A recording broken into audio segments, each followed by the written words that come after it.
Al famoso pintor Rafael le preguntaron que cómo había ideado un cuadro precioso de la Santísima Virgen que está expuesto en el Vaticano.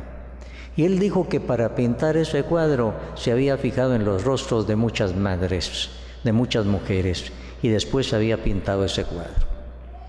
Pienso, estimados hermanos, que cuando San Juan, en su capítulo 2 de su Evangelio, nos presentó el caso de Caná de Galilea, habrá meditado mucho en la presencia de la Virgen María en su vida, en su casa, porque ustedes saben que él fue el que se la llevó a su casa. San Juan escribió su Evangelio hacia el año 90. En ese momento ya la Virgen María había muerto. Y seguramente San Juan recordaba todos esos episodios de su vida y quiso plasmar ese cuadro tan bonito. La presenta en un casamiento, fiesta de Caná de Galilea, unas bodas. Las fiestas de ellos duraban 5 días, las fiestas de casamiento eran muy alegres. Yo me imagino a la Virgen María en esa fiesta como una mujer hacendosa, de esas que no pueden estar sentadas, que están ayudando siempre, preocupándose de los demás. Así me la imagino en la fiesta de Caná. Por eso fue que ella inmediatamente captó algo, el problema, estaba faltando el vino. La demás gente ni se dio cuenta, siguieron bailando, comiendo, chistando, danzando, no se dieron cuenta, pero ella sí, inmediatamente acudió a Jesús. Y en este momento la Virgen María comienza a manifestarse como auxiliadora de la comunidad, la que está en los momentos difíciles. Y San Juan habrá recordado cuántas veces a él lo habrá auxiliado porque él la tenía en su casa. El Señor se la había encomendado. Entonces, la Virgen María aquí, una mujer que comienza a proyectarse como la que va a ser la madre de la Iglesia, la auxiliadora de la Iglesia. ¿Qué fue lo que hizo la Virgen María? Fue donde Jesús y únicamente le dijo con un rostro de tristeza: hijo, no tienen vino. Eso significaba en un pueblo chiquito como Caná de Galilea una tragedia, una vergüenza para la familia que había invitado. Pero lo que impresiona aquí es la respuesta de Jesús. Uno creería que Jesús le iba a decir: mamá, no tenga cuidado, yo arreglo esto rápido. Nada. Los traductores se encontraron en apuros para traducir lo más fielmente posible la respuesta de Jesús, y son tan diversas las traducciones. En una traducción dice: ¿qué te va a ti y a mi mujer? Todavía no ha llegado mi hora. Otra traducción dice: ¿por qué me dices esto? Todavía no ha llegado mi hora. Y la traducción que hace Alonso Shekel, un traductor moderno, dice: ¿por qué te metes en esto? Todavía no ha llegado mi hora. O sea, son traducciones muy duras.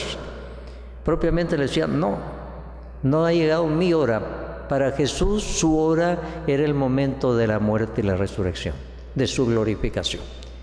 Jesús hasta ese momento no había hecho ningún milagro. Tenía 30 años y no había hecho ningún milagro. Al hacer el primer milagro, pues todos iban a fijar, Dios y hombre, gran poder. Entonces iba a comenzar la lucha. Los enemigos de las tinieblas, iba a comenzar ya el camino hacia el Calvario. Se iban a dar cuenta que no era cualquiera, que era una persona extraordinaria. Se iba a dividir la comunidad. Jesús adelantó la hora para no decirle que no a su mamá, por el ruego que ella le estaba diciendo: mi hora. En el Evangelio hay una mujer cananea que acude a Jesús pidiendo la sanación de su hija que está gravemente enferma, y Jesús como que no le hace caso, ni la vuelve a ver, sigue predicando, y aquella mujer gritando, y los apóstoles le dicen: atiéndela porque viene haciendo mucha bulla, no por el dolor de la mujer, sino porque está haciendo mucha bulla, mucho desorden. Aquella mujer siguió insistiendo, hasta que al fin el Señor le dijo: mujer, qué grande es tu fe, que se haga lo que tú quieres. O sea, el Señor no era que no la quisiera ver, la tenía, y porque no quería para ella un simple milagro, quería algo más. La mujer, mientras estaba oyendo, estaba permitiendo que su fe se agigantara. La fe viene como resultado de oír la palabra, dice la carta a los Romanos, que nos habla del mensaje de Cristo. Entonces, aquella mujer estaba creciendo en la fe hasta que Jesús le dice: mujer, qué grande es tu fe.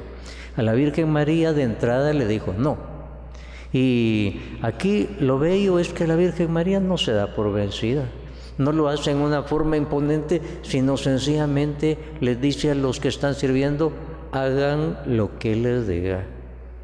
Y eso quiere decir, Él tiene una solución para ustedes. Yo no sé cuál es. Él tiene una solución. Hagan lo que Él les diga.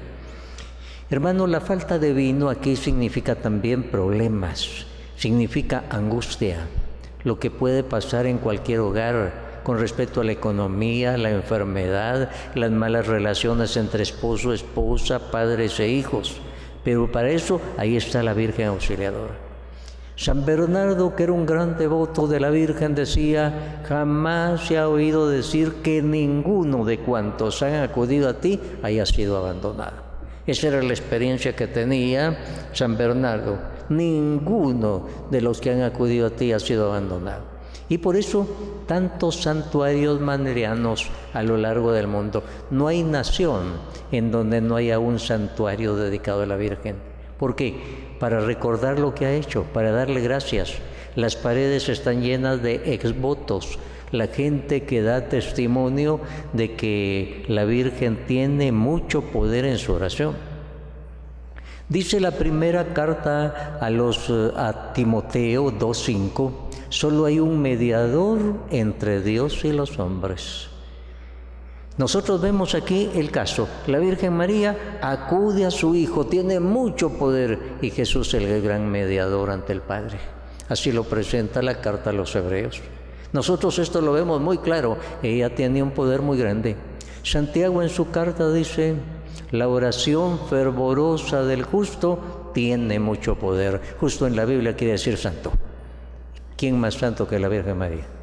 Entonces, ¿qué poder el que tiene la Virgen María en su oración ante Jesús? Por eso nosotros lo vemos muy claramente en este pasaje del capítulo 2 de San Juan. Ahora, nosotros vulgarmente decimos: la Virgen María me hizo un milagro, Pablo hizo milagros, Pedro hizo milagro con el tullido del templo, Pablo resucitó a Eutico. Pero, estimados hermanos, el milagro solo lo puede hacer Dios. El milagro solo lo puede hacer Dios. Lo que sucede es que el santo es el que reza, su oración es tan poderosa y Dios hace el milagro. La Virgen, una oración poderosísima, y Jesús hace el milagro. Pedro se hinca junto a Dorcas, que está muerta, y su oración es poderosa. Jesús la resucita. Pedro no la podía resucitar. Nosotros vulgarmente decimos: San Antonio me hizo un milagro, San Juan Bosco me hizo un milagro. Es una forma vulgar de decir, pero ya sabemos que Dios, solo Dios puede hacer el milagro, y se sirve de instrumentos humanos justos, santos, para llevar a cabo esos milagros. Ahora, la Virgen María no le sugiere nada al Señor. Nosotros tenemos la mala costumbre cuando pedimos que hasta le estamos sugiriendo algo al Señor, como que Él no supiera arreglar sus problemas. Señor, que ojalá que sea así. Hasta le decimos cómo debe hacer. Cuando nosotros solo tenemos que hacer como la Virgen María: hagan lo que Él les diga. Que quería decir: yo no sé la solución, solo sé que Él tiene una solución para ustedes. Hagan lo que Él les diga. La misión de la Virgen María es eso: llevarnos a Jesús. ¿Para qué? Para que nosotros hagamos lo que Él diga. La Virgen María, cuando llegó el ángel y le explicó rápidamente qué significaba lo que a ella le correspondía de dar a luz solo por obra del Espíritu Santo, ella no entendió mucho. Pero ella dijo: hágase en mí según tu palabra. Yo soy la esclava del Señor. Hágase en mí según tu palabra. Ahora, ella ya ha dicho: hágase. Ahora los demás le dicen: ahí está la solución del problema. Hagan lo que Él les diga. En este bello cuadro que pinta San Juan en su Evangelio de Caná de Galilea, al principio vemos nosotros dos planos. En primer plano dice, había sido invitada María y también Jesús y los discípulos. Entonces parece que la protagonista sea la Virgen María, y ella es la que primero se da cuenta de que falta el vino, ella es la que acude corriendo a Jesús, ella es la que a todos les indica, hagan lo que les diga. Ella está en primer plano en ese momento. Pero, ¿qué es lo que hace la Virgen María? Llama a toda la gente para decirles, hagan lo que les diga. Como que dijera, yo no puedo hacer el milagro, solo Dios, hagan lo que les diga. No sé cuál es el camino, pero el camino de Él es el mejor, hagan lo que les diga. Entonces aquí está bien claro lo que es un milagro.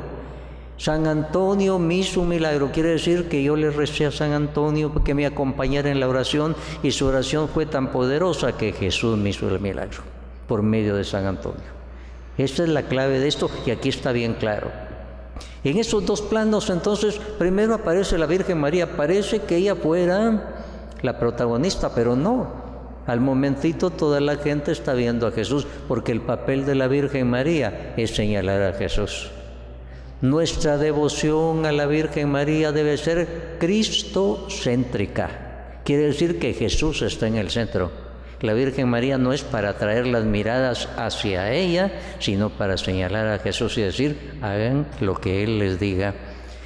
Y aquí viene la frase que nosotros hemos acuñado entre los católicos, a Jesús por María.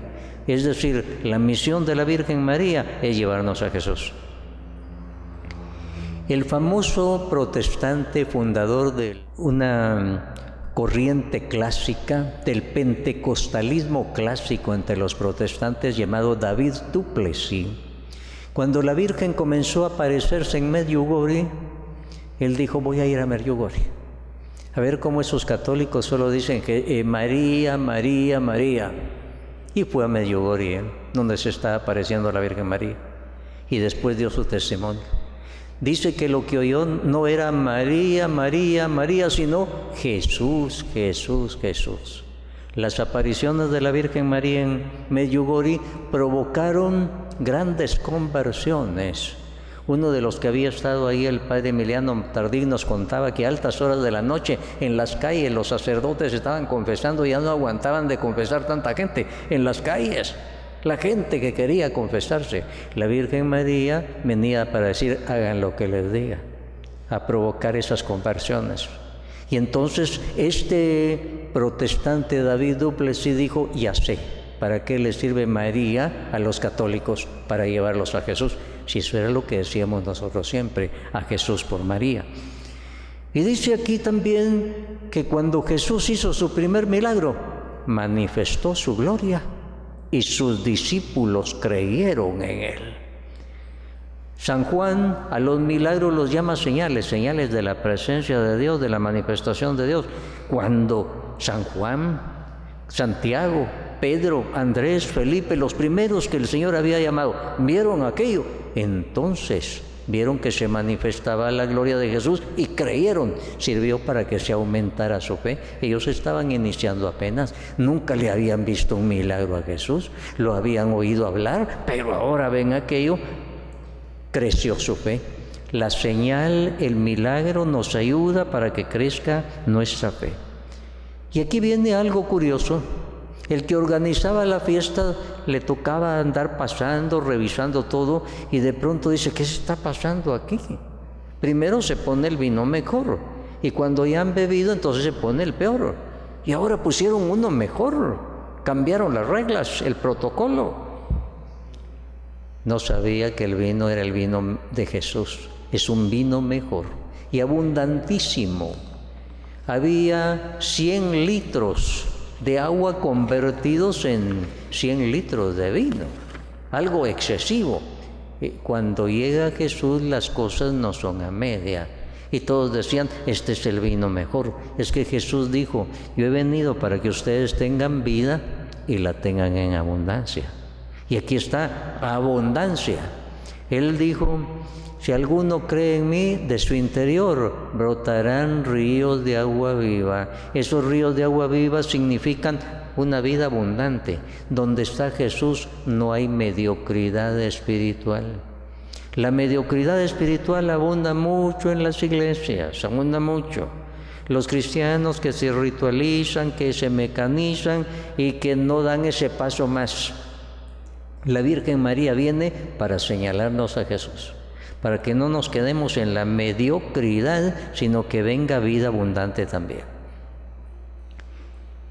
No sé si ustedes han meditado seriamente que el primer milagro que Jesús hizo fue en favor de una familia que estaba en problemas, la familia de Caná de Galilea. 30 años tenía Jesús, no había hecho ningún milagro. Pero cuando su mamá llegó y le rogó que ayudara, él no pudo decir que no. Tuvo que adelantar su hora, hizo su primer milagro. Y qué bello, el primer milagro de Jesús en favor de una familia que tiene problemas. Por eso las familias se llevan a la Virgen María a su casa. El primero que se la llevó fue San Juan, el único que se había atrevido a estar junto a la cruz. Los demás estaban escondidos, negando a Jesús. San Juan se jugó el todo por el todo, porque ahí de por medio estaba el peligro de su vida, y él apareció ahí y estuvo junto a la cruz. Y él es el que nos dice que María estaba junto a la cruz, estaba ayudando a su hijo, animándolo, y ahí estaba San Juan también. Y por eso el Señor lo llamó y le dijo: hijo, he ahí a tu madre. Y dice, San Juan se la llevó a su casa. San Juan en el Evangelio es el ejemplo de lo que debe ser un discípulo. El discípulo cristiano es el que se lleva a la Virgen María como regalo a su casa. Él se la llevó y la estuvo observando. Y cuando muchos años después escribió su Evangelio, casi a los 90 años de él, entonces recordó estos acontecimientos, y esto nos está diciendo: familia que tiene a Jesús y a la Virgen María va a tener problemas, pero va a saber resolverlos. Donde están Jesús y la Virgen María, los problemas se resuelven más fácilmente. En los casamientos por lo general pasa así: vienen los novios, se lleva a cabo la ceremonia, termina, al final en la iglesia se llevan los regalos muy contentos, pero dejan el regalo principal, dejan a Jesús aquí y no se lo llevan. Ya cumplieron con la ceremonia, pero no se llevaron lo principal, y el domingo siguiente ya no van a misa. Solo llevaron a cabo la ceremonia porque así se acostumbra, pero resulta que dejaron el mejor regalo, y pobrecitos ellos, porque el problema de Caná de Galilea se repite en todos los hogares. ¿A quién no se le ha terminado el vino de la salud? ¿A quién no se le ha terminado el vino de la economía? ¿A quién no se le ha terminado el vino de la buena relación entre esposo y esposa, padres e hijos? ¿Quién no pasa apuros en la familia? Pero las familias que han invitado a Jesús y a la Virgen María, esos encuentran cómo solucionar el problema. Cuando la Virgen María fue a visitar a su prima Santa Isabel, la Virgen María iba embarazada, acababa de comenzar su embarazo, ya llevaba a Jesús. Era como una custodia ambulante. La custodia es donde nosotros colocamos la hostia consagrada para la adoración del pueblo. La Virgen María llevaba a Jesús como una custodia, y por eso, al nomás entrar en la casa de Santa Isabel, todo cambió. Isabel quedó llena del Espíritu Santo. Su hijo, Juan Bautista, que estaba en el seno materno, comenzó a dar saltos de alegría. Y Isabel, contenta, comenzó a gritar de gozo. Hermano, la Virgen María, ¿dónde lleva? Lleva a Jesús. Lleva la bendición de Jesús. Lleva, la que está llena del Espíritu Santo, la posibilidad de que todos estén llenos también del Espíritu Santo. Y eso es muy bello. Cuando los apóstoles iban en una barquita con Jesús, vino una tormenta tremenda. Ellos, que eran pescadores profesionales, perdieron el control. Se ve que la tormenta era demasiado fuerte y comenzaron a hacer todo lo que sabían: los remos, los cables, las velas, y después vieron que Jesús estaba durmiendo, y de mala forma, dice San Marcos, le fueron a decir: maestro, ¿no te das cuenta que nos vamos a hundir? Imagínense, los discípulos ni siquiera lo llamaron Señor, lo rebajaron a maestro nada más y lo regañaron. ¿Por qué? Porque estaban tan nerviosos y tensos que se les olvidó que era su Señor. Jesús solo se levantó y con una palabra impuso silencio al mar, se calmó la tempestad. Hermanos, pobres los hogares que cuando tienen problemas, cuando se les está terminando el vino de la economía, de la salud, de las buenas relaciones, esposo, esposa, padres e hijos, no llevan a Jesús en su barca. No hay quien calme esa tempestad, y son muchos los hogares. Cuando se viene la tormenta, ¿dónde está Jesús? ¿Dónde está la Virgen María? Ellos siempre deben estar adentro. Si no pasan esas situaciones, no hay que irlos a llamar, ya deben estar adentro. Y si están adentro, Jesús con una palabra puede calmar. Jesús basta que den una orden: llenen esas tinajas de agua, vayan a servir el vino. Y aquellos habrán dicho: si agua tenemos en abundancia, ¿para qué nos dice que llenemos de agua las tinajas?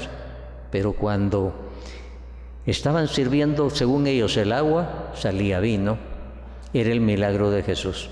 Estimados hermanos, nosotros le damos gracias a Jesús, que como a San Juan nos dice: hijo, he ahí a tu madre. Y nosotros captamos, como San Juan, nos la llevamos a nuestra casa. Y cuando vengan problemas, ya sabemos, ella es la que nos lleva a Jesús. Ella nos va a decir: yo les arreglo todo. No, de ninguna manera.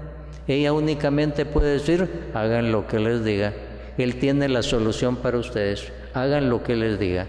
Démosle gracias al Señor que nos dejó ese gran regalo de su Madre Santísima, y que no falten nunca en nuestra casa Jesús y la Virgen María, y entonces los problemas se van a terminar.